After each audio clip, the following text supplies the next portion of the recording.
Hai, welcome back my YouTube channel. Jangan lupa subscribe, like, comment, and share ya. Oke, next, kita lanjutin ya ceritanya. Bab 4. Dijodohkan. Setelah keluar dari toko ponsel, Kia pergi ke pusat perbelanjaan. Ia berniat ingin membeli baju untuknya, pakai saat ingin pergi ke kampus. Ia juga ingin membelikan beberapa lembar untuk Amira. Uang yang di dalam tas Kia saat ini tersisa 24 juta. Harga ponsel miliknya yang baru saja ia beli itu pas 1 juta. Menurut Kia, ponsel yang sekarang lebih bagus daripada ponsel miliknya yang dijual. Kia pun ingin membuka usaha kecil-kecilan. Ia ingin membuka usaha kue online. Ia akan menjual kue dan akan ditawarkan lewat online. Bukan hanya lewat online, Kia juga akan membuka toko kecil di samping rumah Amira. Untunglah, di samping rumah Kia ada satu toko yang saat ini sedang disewakan. Dan Kia akan menyewa toko itu. Di dalam pusat perbelanjaan, begitu sangat ramai. Aurel menghentikan langkahnya sebentar. Ia melirik lantai atas. Naik gak ya? Gumam Aurel. Ia bingung akan membeli apa di atas sana. Sedangkan di lantai atas hanya ada khusus untuk kecantikan wanita. Dan itu ia tidak membutuhkannya. Yang dibutuhkan Kia adalah baju untuk ia pakai dan Amira. Alat tulis untuk ngepergi kuliah dan bahan-bahan kue serta pernak-pernik untuk membuat kue. Sisanya ia akan memikirkan lagi. Masalah kecantikan, Kia lupakan untuk sementara. Ia tidak ingin menghabiskan uangnya hanya untuk membeli skincare. Menurutnya, itu semua tidak terlalu penting. Dengan bedak sedikit dan olesan lip tint, baginya sudah cukup. Kia memutar bola matanya ke kanan dan ke kiri. Melihat toko mana yang harus ia datangi terlebih dulu. Yang pertama Kia beli adalah sepatu. Ia akan membeli 2 sepatu yang sama untuknya dan Amira. Saat ingin menuju toko sepatu, ia tidak sengaja bertabrakan dengan seseorang. Maaf, aku tidak sengaja menabrakmu, ucapnya dengan kepala tertunduk. Kia melihat ke arah orang itu. Ia adalah seorang pria dengan kacamata besarnya. Pria itu terlihat sangat culun. Rambutnya terbelah dua, seperti pada umumnya dari kalangan culun. Kia menatap pria di hadapannya dengan senyum. Ia mengangguk. Tidak apa-apa, aku juga minta maaf. Sahut Kia. Aku permisi. Kia membungkukkan badannya dan segera menuju toko sepatu yang tak jauh lagi.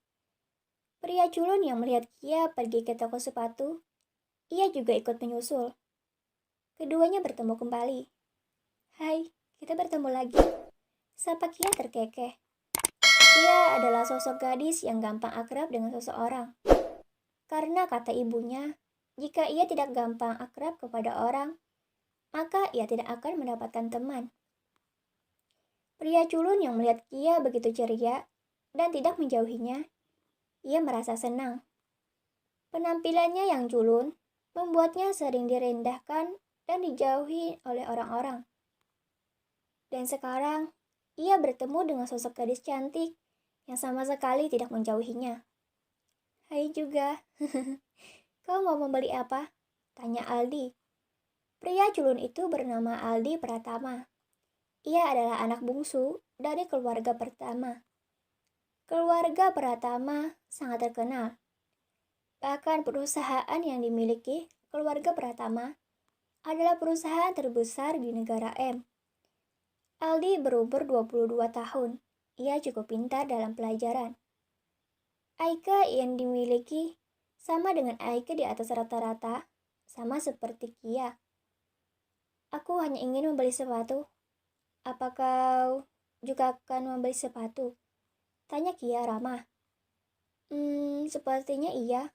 Aku akan pergi ke kampus minggu depan, jawab Aldi. Apa nama kampusmu? Keduanya berbicara sambil berjalan-jalan di dalam toko sepatu yang luas itu. Bukan hanya ada mereka berdua sebagai pengunjungnya, masih banyak orang yang berdatangan. Aku kuliah di UNP, saut Aldi lagi. Apa, kau juga kuliah? Kini Aldi yang bertanya balik kepada Kia. Iya, dan tempat kuliahku juga sama sepertimu. Jawab Kia dengan bahagia, karena ia akan mendapatkan teman saat di kampus nanti. Wah, kau sangat hebat. Tidak mudah loh masuk ke UNP itu, puji Aldi dengan kagum. Kia terkekeh pelan. Menurutnya, Aldi juga hebat karena bisa masuk ke UNP tersebut. UNP adalah singkatan dari Universitas Pertama. Itu adalah kampus yang dibangun sendiri oleh keluarga Pratama. Tidak mudah untuk bisa masuk ke kampus itu. Para mahasiswa atau siswi akan diseleksi terlebih dulu dan akan ditanya langsung oleh penerus aset keluarga Pratama. Kampus itu sangat diminati oleh orang-orang. Apalagi kampus itu selalu mengadakan tanya jawab setahun sekali kepada para mahasiswa atau mahasiswinya. Tanya jawab itu bukan masalah pelajaran, tetapi malah masalah tipe seseorang untuk dijadikan pendamping. Masalah jodoh, kampus itulah yang akan mencarikan jodoh untuk semua mahasiswa atau mahasiswinya. Mungkin hal yang dijodoh-jodohkan itu sangat ketinggalan zaman. Namun pihak sekolah tidak memperdulikannya. Para mahasiswa atau mahasiswinya pun tidak ada yang protes. Karena mereka selalu mendapatkan jodoh yang sesuai apa yang ia pikirkan. Jika orang susah pun, ia pasti akan bisa mendapatkan jodoh yang kaya raya. Asalkan mahasiswa atau mahasiswi itu rajin dan patuh dengan peraturan. Entah dari mana para guru selalu bisa mendapatkan pria sesuai keinginan mahasiswi atau mahasiswanya. Karena setiap setahun, kampus mereka menjodohkan 500 orang lebih. Yang terpenting adalah harus pandai, rajin, patuh, dan tidak suka marah-marah. Namaku Aldi. Kau? Aldi mengelurkan pergelangan tangannya. Panggil saja Kia. Kia menyambut uluran tangan dari Aldi. Keduanya bersalaman. Karena kau adalah temanku, aku akan membelikan sepatu yang kau inginkan. Seru Aldi ramah.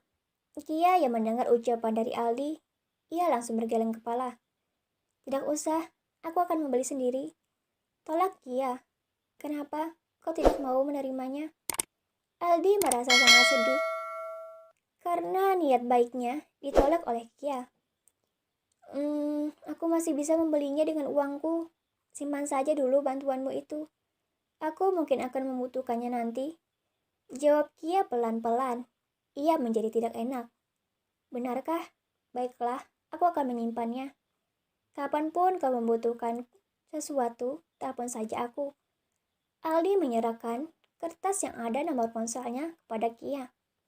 Terima kasih banyak, Al. Kia mengambil kertas itu dan menyimpannya. Keduanya pun sudah membeli sepatu dan langsung pergi dari toko.